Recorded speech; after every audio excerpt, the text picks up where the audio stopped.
You unzip your bag like you've done 100 times before. The sound of the zipper feels ordinary, background noise against the fluorescent hum of your office lights. But what you pull out doesn't feel ordinary at all. It's heavier than usual. The lid is fogged slightly from the morning steam, and as you set it down, you notice that shimmer. Tiny white crystals clinging to the rim of the container, sparkling under the artificial glow. At first glance, it could pass for sugar, a careless spill. But you know your family. You know your kitchen. And something in your gut whispers, this isn't sugar. Someone from across the break room laughs, their voice breaking the silence. Hey, looks like your lunch is ready for happy hour. A margarita glass rim. The whole room chuckles. You force a smile. It should be funny. It should be nothing. But it doesn't feel like nothing. So you pick up the container and walk it across the office floor to Miles, your colleague, the one who used to work in toxicology. If anyone will get the joke, it'll be him.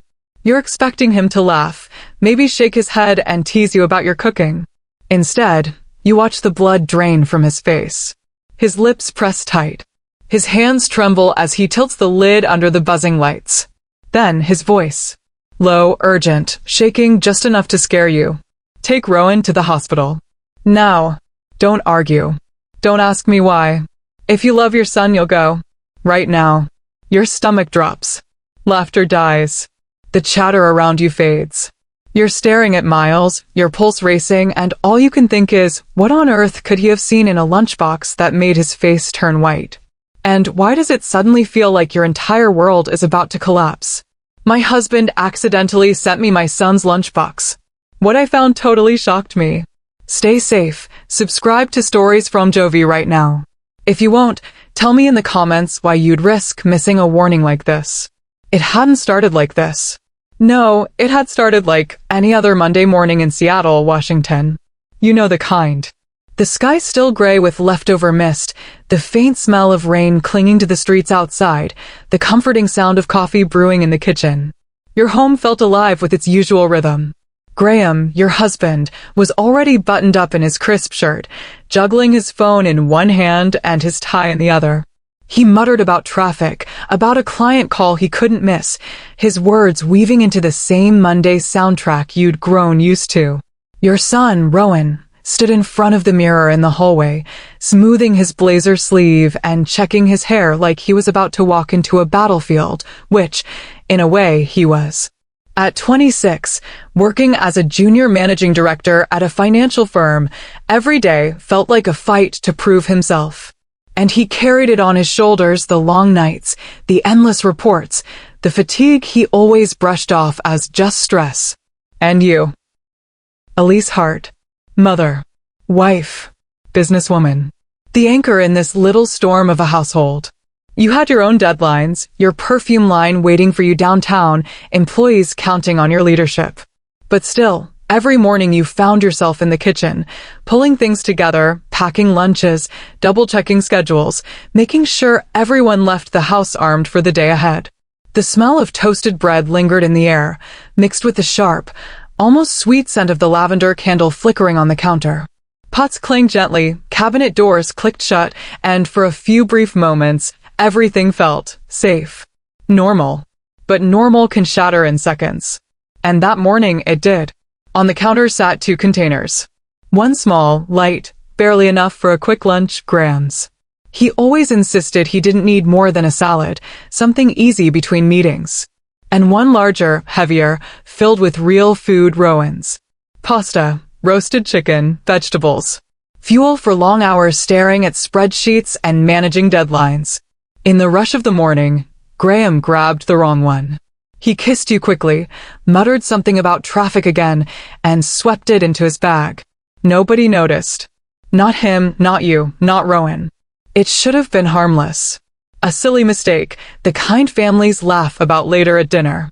But as you sat at your desk hours later, unzipping your own bag, you realized something was wrong. The container inside wasn't yours.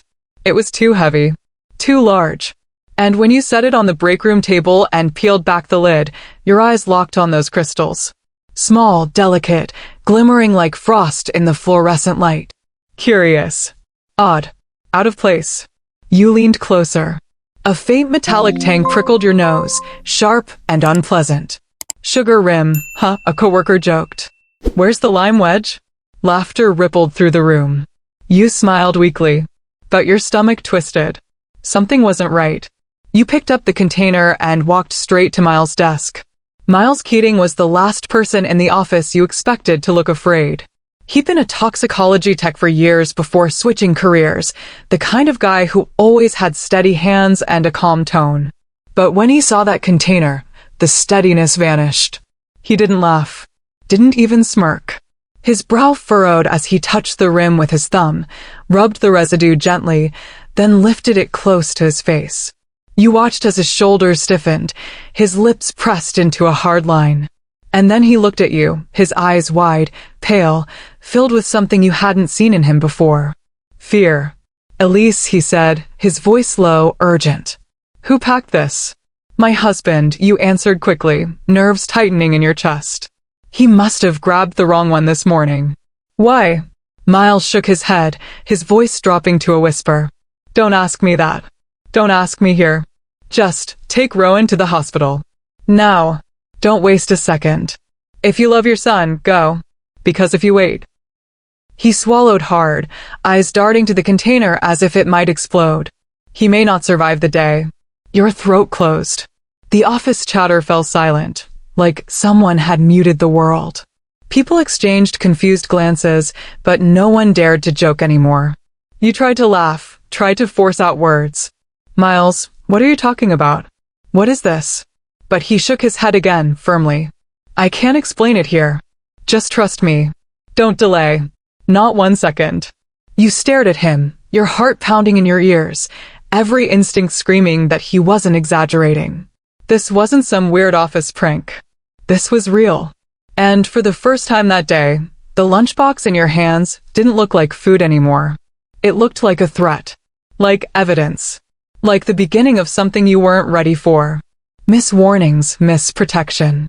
Subscribe to Stories from Jovie right now, or if you won't, tell us in the comments why you'd risk ignoring danger like this. You don't remember the drive to the hospital.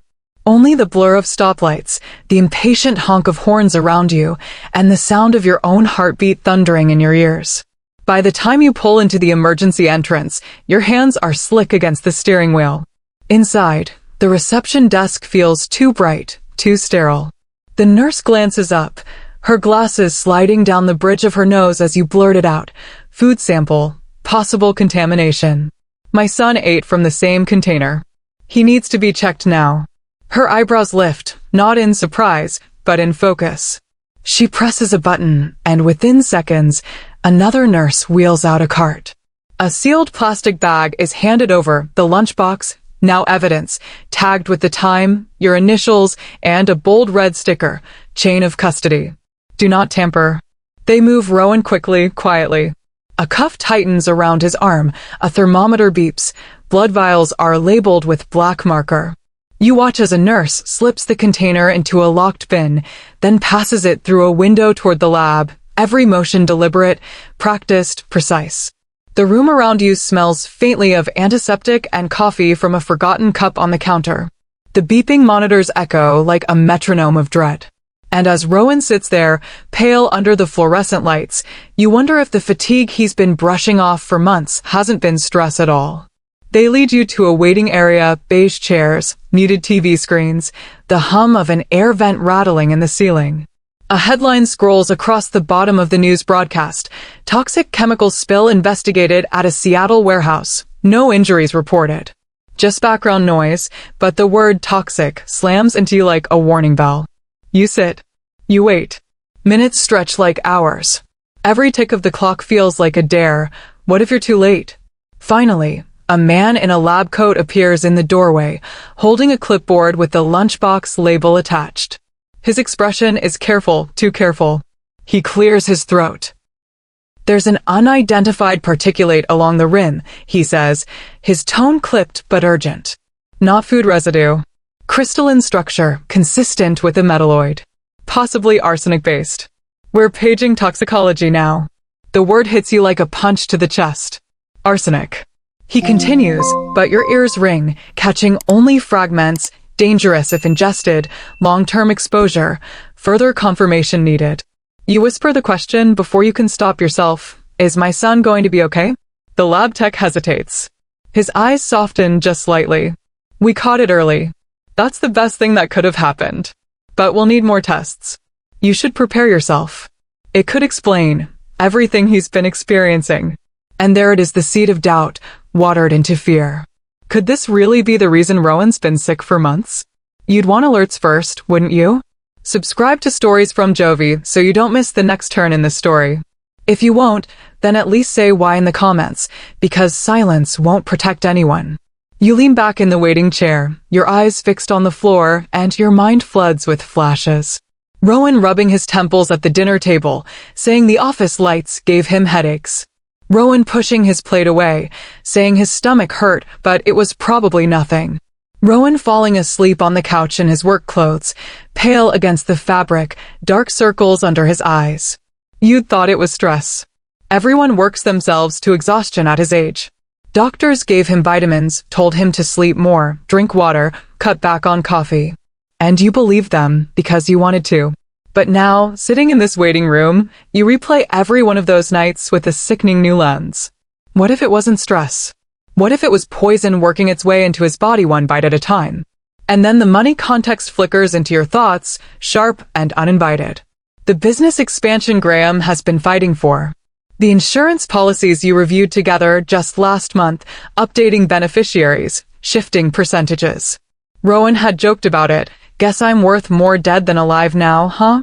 Everyone had laughed. Everyone except you. And suddenly, those papers don't feel like paperwork anymore. They feel like motive. When you finally leave the hospital for a few hours of air, you don't go home. You go to your office. Straight to the locked cabinet in the back where you keep every important document your family has ever signed. The folders are thick, the papers neatly tabbed. Insurance amendments. Retirement accounts, trust fund updates, the last will and testament revisions you hadn't looked at in a year. Your fingers tremble as you flip through them, scanning numbers, percentages, beneficiaries. And then your eyes stop. Rowan's name, his account, his policies. Beneficiaries listed in careful legal language. One of them amended just last month. The numbers are staggering. Enough to change a life. Enough to tempt someone into darkness. And yet, you remind yourself, red herrings exist. This doesn't prove guilt. It doesn't prove intent. You search further. Household budget anomalies appear. New supplements Rowan never ordered. Cleaning brands swapped without explanation. Takeout receipts from restaurants he swore he never ate at. Each one a breadcrumb, but leading where? The paper trail feels endless. Each page another possible clue, or another dead end. Back at the hospital, another lab coat meets you with a sheet of paper in hand. His voice is calm but unshakably direct. We ran the preliminary toxicology. The compound is consistent with arsenic trioxide. Highly toxic. Highly deliberate. Not an accident. The words hang in the air like a death sentence. Arsenic trioxide. A poison used in history books, in crime shows, in the darkest corners of human intent. You grip the edge of the chair, grounding yourself. So what now? The doctor doesn't flinch. We need stricter custody of his meals. No outside food, no unmonitored containers. We'll start chelation therapy if his blood work shows elevated levels. But for this to stop, you'll need to figure out where it's coming from. And fast. And just like that, your path is clear. Evidence must be guarded. Rowan must be protected. And your home, your kitchen, your sanctuary is no longer safe. You nod, your jaw tight, your voice steady for the first time that night. Then we start at home. Every meal monitored. Every movement documented. No exceptions. Because this isn't just about survival anymore. It's about uncovering the truth, no matter how much it hurts. Don't miss the next reveal. Subscribe to Stories from Jovie now, or tell us in the comments why you'd risk staying in the dark when the answers could save you. You leave the hospital with Rowan resting under strict orders and an armed chain of custody folder clutched in your hands. The night air feels heavier than it should. Seattle's mist settles against your skin, dampening your blouse. But it isn't the weather that chills you, it's the truth taking root in your mind. Someone close to your family may be feeding your son poison. And you know you can't protect Rowan unless you face the question that keeps tearing through your chest. Who would want him gone? You spread the papers across your dining room table like puzzle pieces. Beside them sits a notebook, a pen, and a blank whiteboard waiting to be filled with names, arrows, and questions. It feels wrong, almost cruel, to write the people you know under the heading suspects, but what choice do you have? First is Nadia Bell, your part-time housekeeper. She's worked in your home for 4 years, coming twice a week. She knows the kitchen, the pantry, the cupboards. She has access to spices, to containers, to leftovers that might never be questioned. Her motive? Money always seemed tight for her. You've caught glimpses. Overdue bills tucked halfway into her purse, hushed phone calls in the hallway about rent. But is desperation enough to justify such a crime? She cleans your counters, folds your laundry, and laughs with Rowan about his messy desk. Could those same hands have stirred poison into his meals? Then you write Silas Kerr, Graham's longtime business partner. A man who speaks with charm, but whose smile never quite reaches his eyes. Together, he and Graham have been pushing your perfume line into international markets. Profits have soared, but so have tensions. Silas has always wanted more control, more say, more stake. And if Rowan, the heir apparent, were weakened or gone, Silas might maneuver Graham into signing away decisions under the weight of family grief. And then there's Theo March, Rowan's old college roommate. He resurfaced only months ago, suddenly reappearing in Rowan's orbit after nearly a decade of silence. At first, it felt harmless, drinks after work, catching up about old times, shared laughs. But Theo has a history. You remember the unpaid debts, the impulsive spending habits, the whispered rumors of gambling tables and broken friendships. Now he's back, closer than ever to Rowan, slipping into your family dinners like he never left. And every time you watch him, you wonder, does he want Rowan's friendship or his downfall?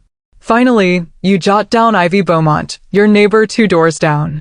Ivy, with her perfectly trimmed hedges, pristine driveway, and relentless complaints to the HOA. She's fought your family for years over parking spaces, construction noise, even the lavender plants by your mailbox. Petty disputes, yes. But pettiness has a way of curdling into something uglier. Could Ivy's bitterness ever reach into something so twisted as this? The names stare back at you from the whiteboard. Nadia. Silas. Theo. Ivy. Each line you draw between them, and Rowan feels heavier than ink. You're not just sketching theories, you're mapping possible betrayals. The next morning, you move from suspicion to numbers. If motive is money, the paper trail should speak. You line the whiteboard with categories: wills, trusts, payables, policy writers. The will reads like a knife's edge. Rowan stands to inherit a portion of the family business outright. If he's incapacitated, Graham holds control. And if Graham signs under duress or grief, that control could shift, temporarily or permanently, to Silas. A path to power disguised as paperwork. Insurance policies layer the weight further. Rowan's life insurance is no joke. Enough to cover debts, yes, but also enough to tempt greed. Beneficiaries updated just months ago. You remember the afternoon vividly, sitting at the dining table with Graham as he explained the writers. Rowan had laughed about it, calling it overkill. But now, the laughter echoes in your mind like a warning. You keep your hands steady as you trace the numbers. Who benefits most? Nadia's motive looks weak compared to these sums. Ivy's gripes seem petty in comparison. But Silas? Theo? Both of them have reasons tangled with money, power, or desperation. Still, you stop yourself from jumping to conclusions. Accusation without proof is just paranoia. You need evidence, not instinct. By the third day, you know the answer won't come from papers alone. It has to come from your home. The same kitchen where Rowan's meals are made has now become a crime scene, and you'll treat it like one. Legal guidance comes first. You meet quietly with Inspector Carter at a corner booth in a coffee shop downtown. His voice is low, steady, as he sketches a rough plan on a napkin. You can install cameras. It's your home. Just keep them in common spaces. Kitchen, pantry, dining room. Places where food is handled. Back home, you walk the rooms with a quiet determination. The kitchen no longer looks warm. It looks strategic. Angles matter now. You map them carefully, one camera above the sink to catch hand washing and rinsing. Another tucked in the corner near the prep board, angled downward to capture every chop and stir. A third above the spice rack, where jars are often opened without thought. By the time the sun sets, 3 small black lenses watch silently from the shadows. You whisper to yourself, "Now, show me what you've been hiding." Food safety protocols follow. Every container labeled. Every lid sealed with tamper-evident stickers. Decoys placed strategically, a salad labeled for Rowan, another for Graham, one for you. If anyone tampers, the evidence will be caught in high definition. The kitchen, once a place of laughter and family dinners, now feels like a stage. And you've set the scene for truth. The following week becomes a blur of observation. Every detail, every expression, every movement cataloged. You notice Nadia first. She hums softly as she cleans, her rags sweeping across the counters. But her eyes flicker once toward the camera above the spice rack. She pauses mid-motion, as if sensing the watchful lens, before continuing. You jotted down awareness or coincidence. Then Silas visits. He comes under the guise of business with Graham, but you watch from the hallway as his eyes linger on the family calendar pinned to the fridge. He scans upcoming doctor appointments, business trips, dinner plans. A harmless glance or a calculated one. Theo shows up with his usual grin, tossing his jacket across a chair, cracking jokes with Rowan. But when he offers to grab drinks from the fridge, you see it, a hesitation. His hand hovers near the pantry before diverting. He returns with bottles of soda, smile intact, but you write it down anyway, pantry pause unexplained. And Ivy? She keeps her distance. But you catch her once, standing too long at the fence line as you unload groceries. Her eyes linger not on you, but on the bags in your arms. Food. Supplies. She turns away quickly when you meet her gaze. Each of them leaves behind a breadcrumb. Micro-expressions, pauses, glances. Small, almost invisible tells. Alone, meaningless. Together, unsettling. You cross-reference each detail with more data. Rowan's bank alerts show odd charges, supplements from online vendors he never ordered. Theo was with him those days. Silas's phone pings near your home more often than business alone would require. Nadia's schedule matches perfectly with days Rowan fell most ill. Even Ivy's HOA complaints spike on days when your family stayed homesick, as if she knew too much about your routines. The whiteboard fills with lines, arrows, connections. Motives no longer look hypothetical. They look personal. And every name stares back at you as if daring you to uncover the truth. But the truth won't come from notes. It will come from patience. From watching. From waiting until the mask slips. You sit in your living room, night after night, laptop open to the hidden camera feeds, the glow painting your face in cold light. Rowan sleeps upstairs, still pale, still weak, unaware of the storm building beneath his own roof. And you whisper to yourself, steady, unshakable, whoever is doing this. You won't hide for long. The house is no longer a home. Every sound you hear, the creak of the floorboards, the hum of the fridge, the clatter of a spoon in the sink, feels suspicious. You've learned to sit in silence, to watch through lenses that never blink, waiting for the one slip, the one clue that will unmask the truth. And then it happens. It starts as nothing, a figure moving across the frame, the ordinary rhythm of someone cooking late in the evening. But your breath catches when you notice the hand. Not bare. Gloved. A black glove slides across the spice rack. It selects the paprika jar, a jar you know should hold a warm, red dust. But when the lid tips, what falls isn't dust. It's crystalline. Heavy. Grainy. The sound is wrong. Not a faint patter, but a metallic ping as particles strike the pot's surface. You freeze the frame, fingers trembling over the keyboard. You rewind. Play again. Zoom closer. The jar goes back on the rack, but crooked, not in its usual slot. The hand lingers for just a second too long, then retreats. In that brief silhouette, something else glimmers, a wristwatch. Silver banded. On the dominant hand. Your throat tightens. You know that watch. You've seen it at dinners, at meetings, catching the light when the wearer gestured too broadly. But you force yourself to breathe. You can't accuse on instinct. Not yet. Still, the realization drills into you. This isn't paranoia anymore. This is proof. The next morning, you pack the pot under seal, tape across the lid, every protocol followed to the letter. At the hospital, the toxicologist doesn't bother softening the news. Levels are climbing, he says flatly. This isn't residual anymore. Whoever's tampering has increased the dose. If Rowan ingests more, it could push his system into acute collapse. You grip the edge of the table until your knuckles blanch. Across from you, Rowan sits pale under the fluorescent lights, his shirt collar slightly loose around a neck that seems thinner every day. He forces a crooked smile, like he doesn't want you to worry, but his hand trembles when he lifts the paper cup of water. The doctors move swiftly. Rowan is placed on a monitored detox regimen, meals prepared only under hospital supervision, every bite logged, every liquid measured.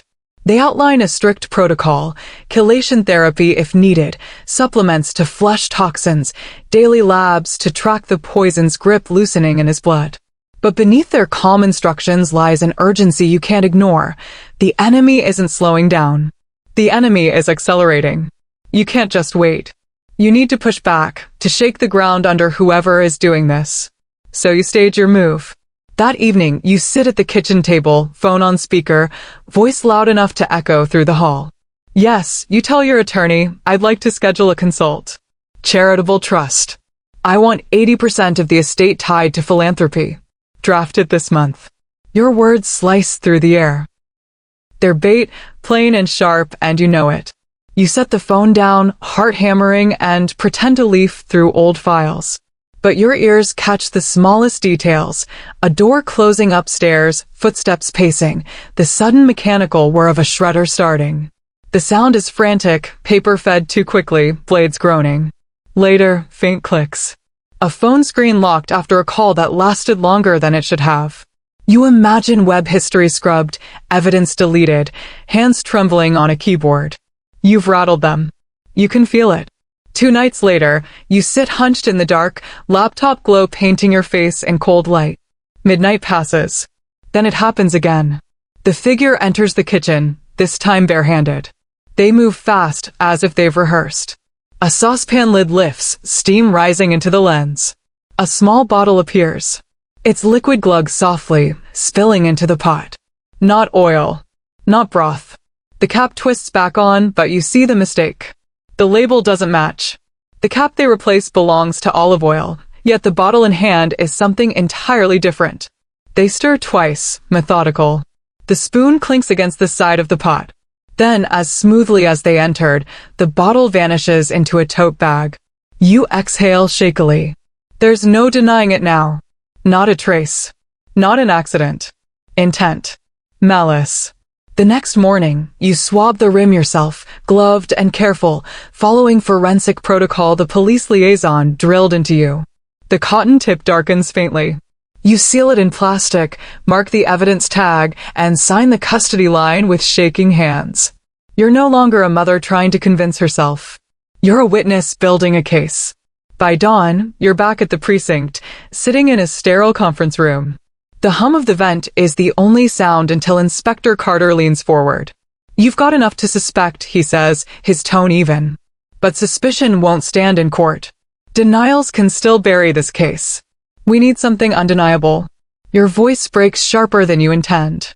So what? We wait? Every day we wait, my son is eating a bullet in slow motion. Carter shakes his head. Not wait. Control. You stage exposure under our eye. Safe dosage. Monitored environment. We substitute food. Let the suspect think Rowan's consuming it. Cameras rolling. Medical team on standby. The words slam into you. Controlled exposure. It feels cruel. Manipulative. As if you're turning your son into bait. Rowan, quiet until now, lays his hand over yours. His voice is soft, but steady. Mom, I don't want to live like a shadow anymore. If this is what ends it, I'll do it. Tears sting your eyes. No, I can't put you in danger again. You already can't keep me safe, he whispers, pain cutting through the steadiness. At least this way we fight back. The room falls silent. You hear your own pulse in your ears. Every instinct in you screams to protect, to shield, to say no. But deep down, you know Carter is right. If you don't spring the trap, this person will escalate until Rowan is gone. You close your eyes. In the darkness, the image comes unbidden. The lunchbox lid. The crystals glinting like broken glass. The moment you nearly lost him. When you open your eyes, your voice is steady, carved from steel. We do it. But it has to be airtight. No mistakes. No gaps. If this fails, I lose everything. Carter nods once, his jaw tight. Then we prepare tonight. You drive home in silence, Rowan beside you. Seattle's streets glow with rain and neon, storefront lights rippling across wet pavement. You glance at your son, his profile weary but determined. For the first time, you see not just the boy you raised, but a man willing to risk everything to save his family. And as you grip the steering wheel, you whisper into the night, steady and unshakable. You thought you could poison my family. But this time, we're poisoning your lies. You've imagined this moment 100 different ways. Sometimes you pictured yourself screaming, sometimes trembling, sometimes frozen silent. But no matter how many scenarios you rehearsed in your mind, nothing prepares you for the reality of walking into that room, the place where everything hidden will finally be dragged into the light. Controlled confrontations set up the clinic room is smaller than you expected. For gray walls, a table bolted to the floor, 2 chairs on each side. The overhead light buzzes faintly, sterile and sharp, washing the room in an unforgiving glow. It smells faintly of disinfectant and coffee someone spilled hours earlier. Behind the glass sits a prosecutor's aide and 2 legal observers, their faces impassive, notebooks open, pens ready. Inspector Carter leans against the wall, steady as stone, his eyes reminding you, stick to the script. Rowan sits beside you, thin but upright, his skin still pale from weeks of detox. His breathing is shallow, but his hand is warm where it rests against yours. You glance at him, see the determination in his eyes. He nods once, a quiet signal, we're in this together. Then the door opens. The suspect steps in. Their gait is controlled, maybe too controlled, each step deliberate. Their face tries for calm, but their eyes betray a flicker of panic as they clock the folder on the table, thick with documents. They sit across from you, folding their hands to keep them from trembling. The silence is heavy. Even the hum of the air vent feels amplified. Carter clears his throat. This is a voluntary discussion, he says. You may answer or not answer. No entrapment, no pressure. We're simply reviewing facts. Facts. That's all this will come down to. Carter doesn't waste time. He clicks the laptop, and the first clip fills the monitor. The gloved hand. The spice jar tilted. The crystalline fall that pings as it strikes the pot. You watch the suspect's eyes narrow. Their mouth twitches. Their fingers tap twice against the table before going still. Carter speaks softly, evenly. This was recorded in your kitchen, time-stamped, verified. The second clip rolls. The saucepan lid lifting. The liquid glugging softly into food meant for your son. The cap swapped, label mismatch. Freeze frame close-up. The evidence glows under the harsh clinic light. The suspect shifts, clears their throat. Their voice is sharp, brittle. That isn't me. You can't even see a face. Shadows can play tricks. Could be anyone. Carter slides the sealed envelope across the table. His hand is steady, deliberate. Independent toxicology. 3 samples. Same result. Arsenic trioxide. Rising levels. The suspect lets out a laugh, too loud, too thin. Arsenic? That's ridiculous. Do you think I'd be stupid enough to? Carter interrupts gently. We're not interested in what you wouldn't do. We're showing what you did. A timeline fills the screen. Rowan's complaints of fatigue and stomach pain mapped against bank purchases, house entry logs, late-night calls. The red lines overlap too neatly, like threads in a noose. The suspect swallows hard. Denial softens into minimization. Fine. Maybe I added something. But it wasn't poison. Just supplements. Herbal stuff. Rowan was exhausted all the time. I thought maybe it would help. You want to slam your fists to scream herbal doesn't scar kidneys. But you stay silent, nails digging crescents into your palms. The suspect keeps talking, voice wobbling. People exaggerate. He wasn't dying. He was just weak. That's all. Carter leans forward, tone even. When did it begin? The suspect exhales, long and ragged. Their eyes dart between you, Rowan, the mirror. Finally, words tumble out. It started months ago, after the insurance update, when Rowan's name showed up on the policy riders. That's when I thought, why not adjust things a little? Just enough to slow him down. Their hands twist in their lap. Their voice cracks. But then Elise started talking about the trust. About giving everything to charity. And I panicked. I thought, if Rowan wasn't here, at least some of it would stay. Do you understand? I gave so much, and I was always invisible. I deserve something. Your chest burns. Invisible? You want to spit the words back. Invisible doesn't mean entitled to blood. Carter doesn't flinch. He lays out receipts, online purchases of cleaning agents laced with arsenic salts, phone records with calls to unlisted suppliers, geodata pings placing them in the house late at night. Each fact slams another nail into their denial. Finally, their shoulders sag. Their voice is a whisper now. Yes, it was arsenic. I knew what it was. I knew what it would do. I started small, just enough to cause fatigue. But when the world changed, I had to move faster. I didn't want him dead immediately, just gone eventually. Out of the way. Rowan inhales sharply beside you. You grip his hand so tight your knuckles ache. The suspect keeps speaking, tears streaking now, half guilt, half self-pity. I thought if Rowan was gone, the path would be clear. The business, the house, the name, it would finally mean something for me. I never wanted it to go this far. I couldn't stop. The room goes still. Every word is captured, recorded, sealed in truth. Carter straightens. His voice doesn't change. Thank you. That will be all. The door opens. 2 officers step in. The metallic click of cuffs slices through the silence. The suspect doesn't fight, just winces as wrists are bound. Their eyes flick to you and Rowan, wild and desperate. You don't understand, they say hoarsely. I love this family. I gave everything. I just wanted my share. You stare at them, jaw clenched. Words rise, but stick in your throat. Because how do you respond to someone who tried to murder your son and calls it wanting their share? The officers guide them out. Their shoes scrape against linoleum. The door shuts. The room is suddenly too quiet, too empty. Rowan exhales shakily, his shoulders trembling.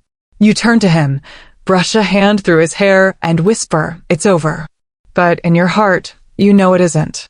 Not completely. The prosecutor's aide steps in, gathering files, her voice clipped and precise. We have a clear confession, corroborated by physical evidence. Custody transfer is clean. This will hold. Carter places a hand lightly on your shoulder. You did what you had to. Rowan's safe now. Safe. The word tastes fragile, almost foreign. Back at the hospital, Rowan's care plan deepens. Weekly labs. Nutritional therapy. Gentle detox supplements. The doctors talk in cautious optimism. Kidneys recovering, liver showing resilience, progress steady. Each phrase is a lifeline. At home, nothing feels untouched. Every jar, every bottle is cataloged, tested, or thrown away. Professionals in hazmat suits scour counters, vents, drains. The smell of bleach clings to the air, sharp and punishing. Neighbors watch from driveways. News vans lurk at the cul-de-sac. Headlines splash across morning papers. Seattle poison plot shatters family home. But you keep your blinds closed. You don't care what the world whispers. All you care about is Rowan sitting at your table again, spoon in hand, smiling faintly as he tastes soup you stirred yourself, clean, safe, real. Sometimes, late at night, you replay it all in your mind. The lunchbox mistake. The crystals on the rim. Miles' urgent voice telling you to run to the hospital. The timeline that unfolded like a nightmare in daylight. And you realize how close it all was. How one careless swap of containers saved Rowan's life. You look at him now, alive, recovering, laughter beginning to creep back into his voice, and you feel both gratitude and fury. Gratitude for the accident that revealed the truth. Fury that trust, your most sacred bond, was weaponized against you. The scars will linger. You know trust won't return easily, but survival has its own kind of victory. You dragged the poison into the light. You saw it named, confessed, chained, and taken away.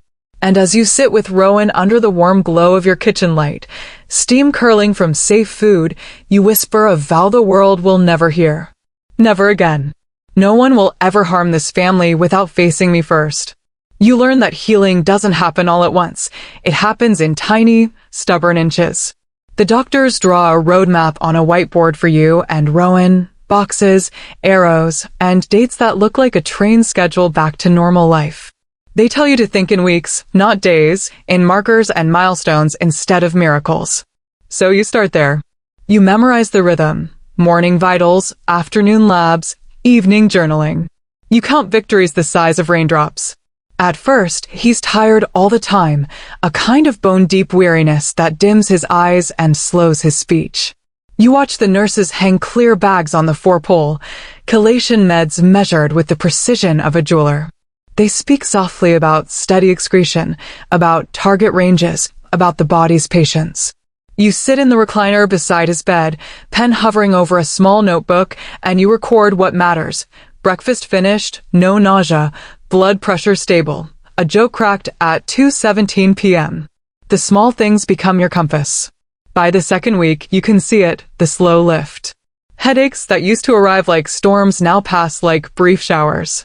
The clench in his gut loosens. He walks the hallway without stopping to grip the rail. The toxicology team circles the numbers on his chart. The downward curves feel like a mercy. They refuse to give you a final date. No one promises the future, but they let their voices warm. You take that warmth and tuck it in your pocket. They teach you what to watch for, and you listen like your life depends on it. Because in a way, it does. You learn the language of recovery. Steady hydration, clean protein, simple carbs, no unverified supplements, no mystery powders, no borrowed vitamins. You become fluent in the rules. You make a ritual of reading labels out loud, as if speaking the words can bless the food into honesty. And when the pharmacists talk about interactions, the way certain metals bind and unbind, you hold on to that too. Knowledge becomes a wall you can lean against. You leave the hospital with a binder that weighs as much as a winter coat. Tabs labeled follow-up, nutrition, toxicology, therapy. Rowan jokes that you've turned into a project manager, and you smile because he's not wrong. You book labs every Monday and Thursday for the first month, then taper to weekly, then bi-weekly. You set alarms for water breaks the way other people set alarms for meetings. He rolls his eyes, you nudge him, and the two of you meet in the middle, vigilant without turning life into a spreadsheet. Back home, you understand that the house can't be what it was. It has to grow teeth. So you give it a new spine, systems, and habits that can't be bent by convenience or kindness. You begin with the kitchen. Everything comes out of the pantry: oils, spices, condiments, snacks. The counter fills like a market stall. You sort, categorize, and decide this stays, this goes, this gets replaced with sealed, tamper-evident packaging. You add bright stickers to every lid, opened on, replaced by reserved for. You log brand names and lot numbers the way you used to log birthdays. You print a one-page standard operating procedure and tape it to the fridge. It's not fancy. It doesn't need to be. It says, one person shops, one person checks, two people verify. It says, never decant without labeling, never accept unlabeled food from outside the circle, never leave a pot unattended. It says, if your gut whispers, listen. And at the bottom you write what you wish you'd understood sooner.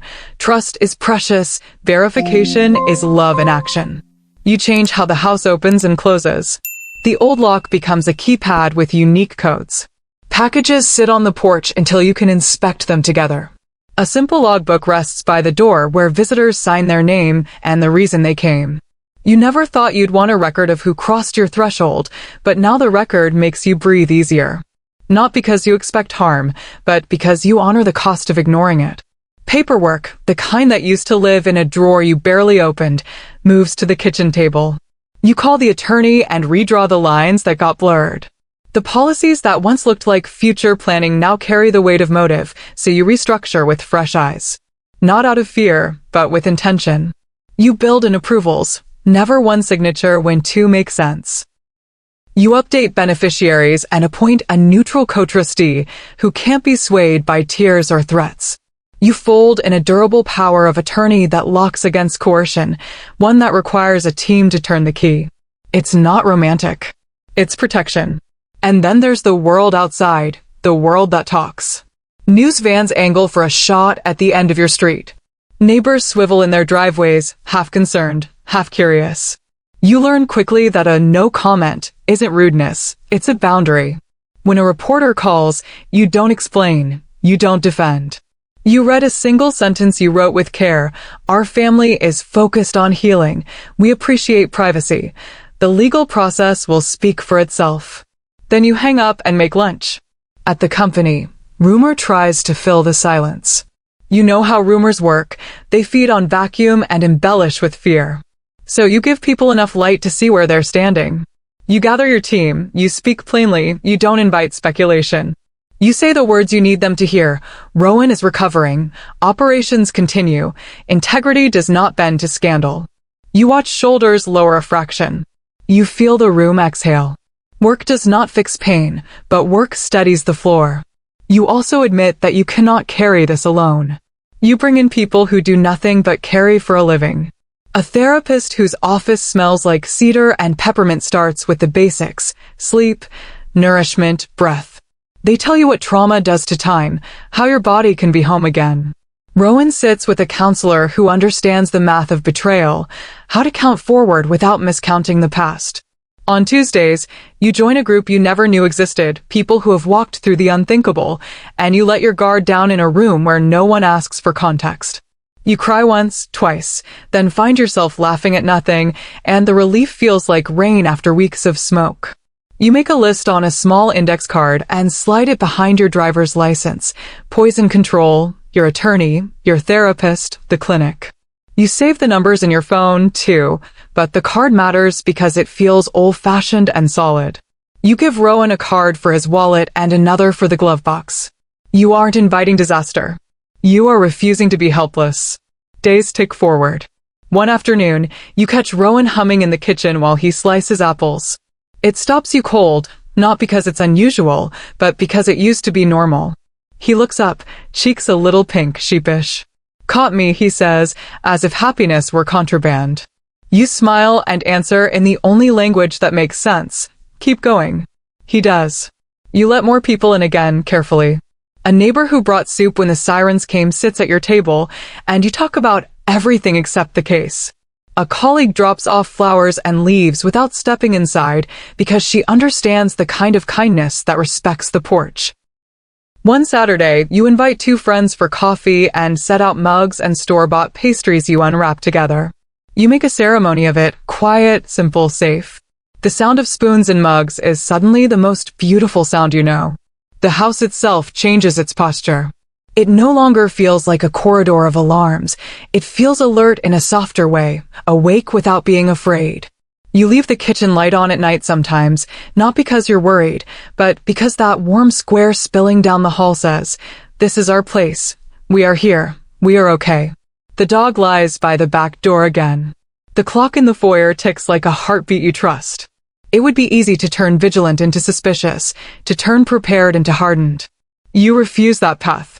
You decide that verification is not an act of hostility, it is an act of care. When someone hands you food, you thank them and label it. When a contractor asks to enter, you check the appointment and walk with them. You keep your voice gentle.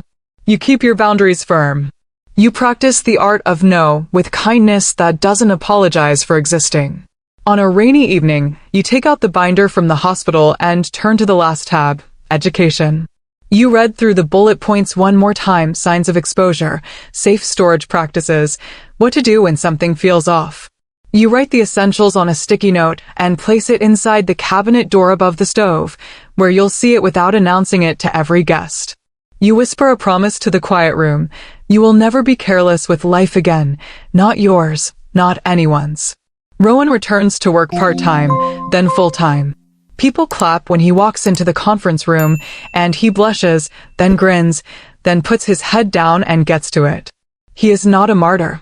He is a man showing up for his own life. You watch from a distance and feel something in your chest a knot. When he calls you afterward to say, "Long day, good day," you let the joy arrive without questioning its size. You and Graham revisit your will at the end of a long week. It's not dramatic. You sit at the dining table with tea and a stack of drafts. You keep what honors who you are and change what doesn't. You build in triggers and safeguards the way you'd build a house in a windy place, sensible, sturdy, not afraid of weather. When you both sign, you don't toast, you breathe. That's enough. The case moves through the system with the steady, unromantic steps of paperwork and hearings. You attend what you must, you skip what you can, you let the professionals carry the weight designed for their shoulders. When people ask you for details, you say the sentence you've practiced. The process is ongoing, we trust it. Then you change the subject to the garden or the book you're reading or the way the mountains looked this morning under a strip of sun. You are not hiding, you are choosing your life. Sometimes, late at night, you sit on the back steps with a blanket around your shoulders and listen to the city's hush, the cars far off, the rain coming and going, the soft clink of wind chimes 2 houses down. You think about the lunchbox, about luck disguised as a mistake, about a friend who saw what you couldn't see and said the words that carried you to the right door. Gratitude sits beside you like a person, you don't chase it away. You keep a small list taped inside the pantry where only you can see the nearest urgent care, the clinic, the number you call if you're ever unsure about anything that touches your table. Below that, you write 3 lines that look like rules but feel like values. Ask first. Verify second. Love loudly. You read it out loud once, then close the door. On the anniversary of the day everything cracked open, you do not mark the pain, you mark the pivot. You invite Rowan and Graham to the park by the water. You bring sandwiches wrapped in paper you fold yourself. You pick a bench facing the water and sit with your men while the wind tugs at your jacket. No speeches. No lessons. Just the 3 of you, chewing, pointing at a bright blue boat, laughing at a dog who refuses to chase anything that isn't a stick. When you stand to leave, Rowan says, "I'm okay," and you answer, "Me too." You mean it. Later, in the quiet of your kitchen, you run your hand across the counter where you have measured, mixed, and mended. You turn off the light and look back at the room that taught you about trust the hard way. You understand something now that you didn't before. Vigilance is not a cage.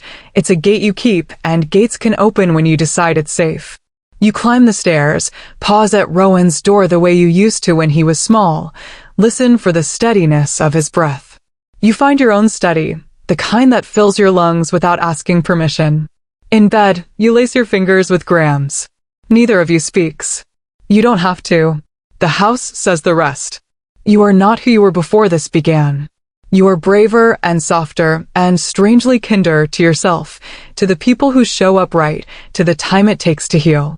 You carry a binder, a wallet card, a refrigerator SOP, and none of it diminishes your heart. It simply gives it armor that fits. Tomorrow will bring errands and emails, rain or sun, meetings and meals. It will bring ordinary things, which is all you wanted.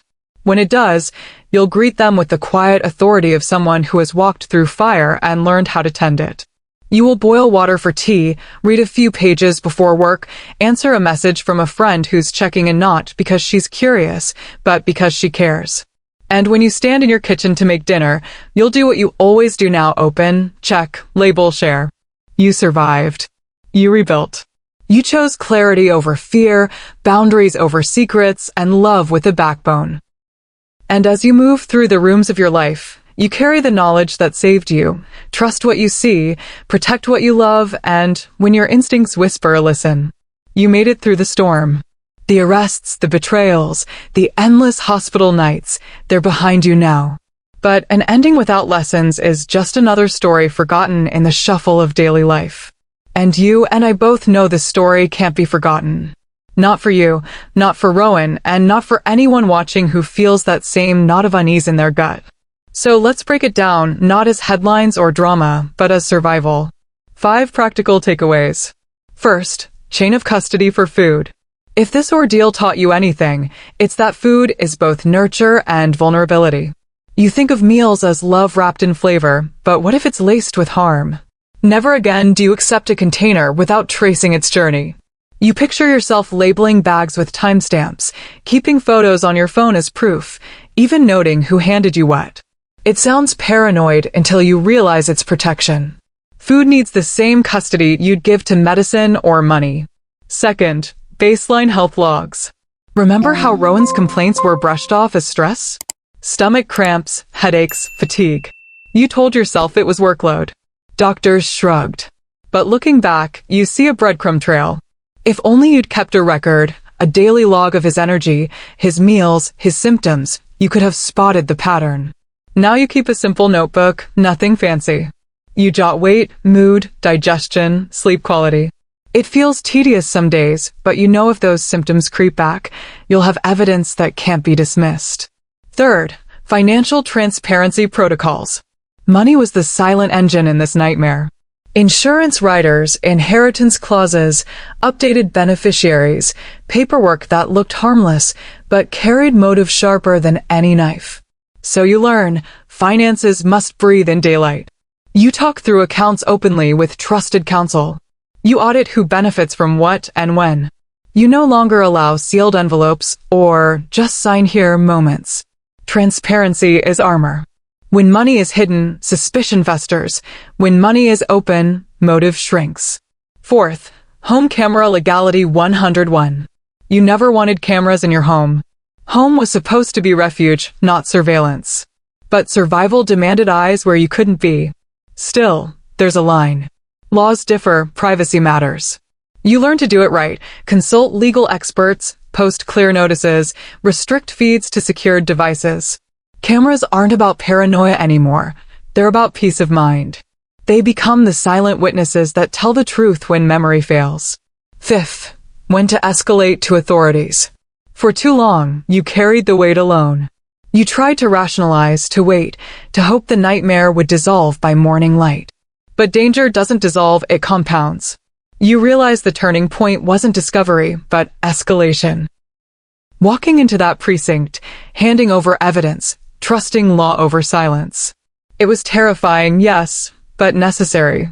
Now you know, the moment survival shifts from suspicion to proof, hesitation kills. You escalate or you suffer. But even after everything, one thing gnaws at you, questions with no neat bow, no absolute answer. Is surveillance ethical in family settings? You replay the footage in your mind, the hand sprinkling white powder, the glass bottle, the calm betrayal unfolding under your own roof. Without that footage, justice might have slipped through your fingers. Yet part of you wonders at what cost. Cameras inside the home are lifelines, yes, but they're also trespasses. Should love require surveillance? Should trust be proven by lens? Or was it the only choice left when trust collapsed? Would you confront privately or involve law first? Think about that moment, the choice between slamming the container on the kitchen counter and demanding answers, or sliding it across to the precinct desk. Would a private confrontation have stopped the spiral? Or would it have ended with Rowan in a morgue and you alone with regret? You chose law. Some would call it betrayal of family, others would call it salvation. What about you? If you were in my shoes, what would you have done? The story began with a lunchbox, innocent, ordinary, a token of love. It unraveled into poison, deceit, surveillance, and a courtroom. And now it closes with lessons carved deep into your bones. But here's the truth that lingers. Survival isn't about catching every threat. It's about refusing to ignore the small things, the grit on the rim of a container, the fatigue that won't fade, the insurance rider slipped under the radar. You survived because you noticed, because you asked, because you refused to let unease be silenced. So here's my last ask for you, sitting there watching, listening. Protect your future. If you don't subscribe to Stories from Jovie, you'll walk away with nothing but chills. But if you subscribe, you'll walk away armed with stories that sharpen your eyes, steady your instincts, and maybe, just maybe, save you one day. And if you still don't subscribe, fine. But then tell me in the comments, why not? Why step away from the very stories that might protect you or someone you love? Let your reason be known. Because in this space, every voice matters. Every comment shapes the story we tell next. The lunchbox closed, but the conversation, it's just beginning.